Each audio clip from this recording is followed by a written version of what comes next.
Another video, of course, we just gonna get straight to the point. We're about to be talking about Mexican carry. First off, let's get off into the pros. One of the main reasons, in my opinion, and have heard from people that as to why you should be Mexican carrying, which is basically you just putting it into your underwear or carrying it with just about any way without a holster, you could consider Mexican carry around the waistband.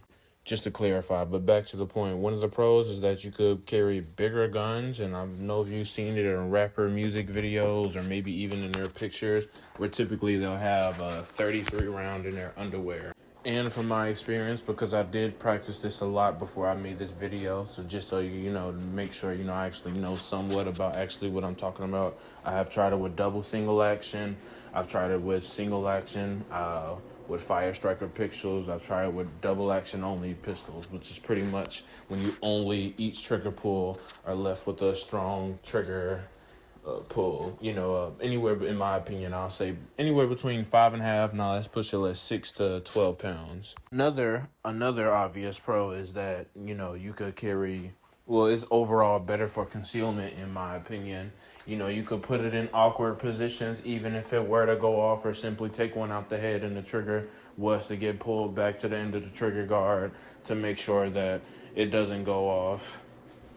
And I say another thing I throw in there, well, to say that is better for concealment, also from my experience, do not do it if you do not have to, or that's not the only gun you have. Do not do it with micro compacts, things around like Ruger LCP size. I think DB9 is pretty much big enough, but it's still slim enough to easily fall off your side and go down your underwear, in my opinion. Let's say if you were to just remove the pinky extension. But outside of concealment, convenience and being able to carry bigger guns without a holster, that's pretty much where the pros end. So I'll give some tips for y'all, who just do refuse to get a holster. There's other ways you could find your way around it. Obviously, without always having to look for a harder trigger. If you are going to do it, I'd advise you to stay away from striker fire pistols, especially Glock, especially after you shot it. Because when I did my own personal research on it, it goes anywhere back and forth between 3.5 to 5 pounds. 5 pounds sound personally nice to me, but, even though I may have one, I still don't see the personal benefit to it, but it still seemed too risky.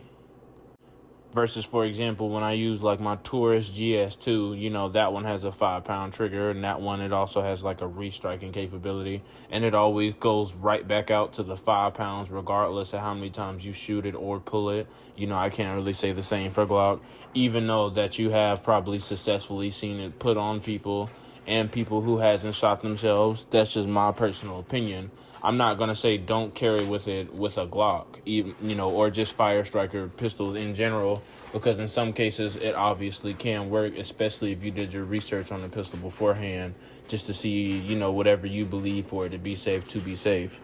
If you are going to do it, in my opinion, you should do it in a place and situation where, unless it's bigger, full size, or, at least let's just call it quote-unquote average size, like Glock 19, somewhere around there. You should only do it in places where for a fact, either due to experience, research, or, simply knowing the area well enough, where you won't have to be doing too much consistent movement, especially when you have a slimmer pistol and has a chance of it falling down. And just because I say don't use a slimmer pistol doesn't mean it cannot obviously happen with like a bigger pistol. I have seen Glock 26s, even though that's on the smaller side, it's thick enough, in my opinion, to stick up in whatever position, depending on the type of compression shorts you wear.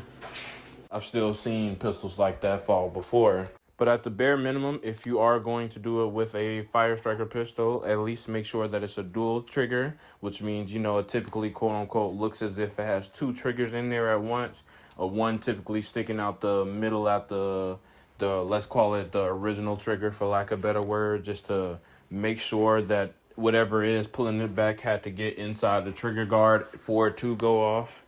Or, like I said, stay around the pocket pistol if you feel like that's the only safe trigger that you got. By that, let's go back to the weight of the trigger.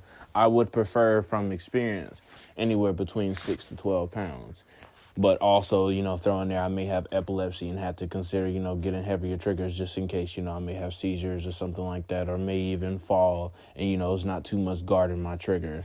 Because, one obvious cons, yes, it can go off on you regardless of whether it's holstered or not. Not only that, it's also easier for you to slip up on a trigger and pull out and shoot yourself in dangerous, adrenaline, quick heart racing situations, especially if you don't train with it. Because a lot of people who do this, one thing they don't do is fucking train. I could promise you that. And when I say train, I don't mean, you need to go into the U.S. Marines. You could just simply practice reholstering and holstering all day in your room or whenever you get the free time. Put 5 to 10 minutes aside. And from my own, I try to practice to the point where you could damn near, quote unquote, do it instinctively. When you could do it based off quickly, naturally based off of how you feel the pistol, you're automatically familiar with parts you're touching and gripping without even having to think twice or even look at the pistol, even when you're grabbing your fastest, and don't have to worry about you potentially pulling the trigger.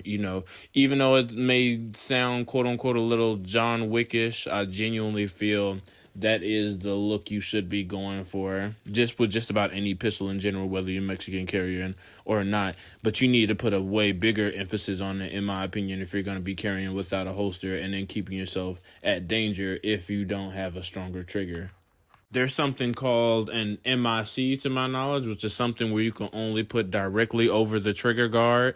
And there's also something where you could clip it on the side as well, too, just to help make sure it doesn't slip or fall down, with a Mexican carry. I'm going to show pictures of that as we go over this part. Or at least, you'll notice it somewhere in the video. I may be too lazy.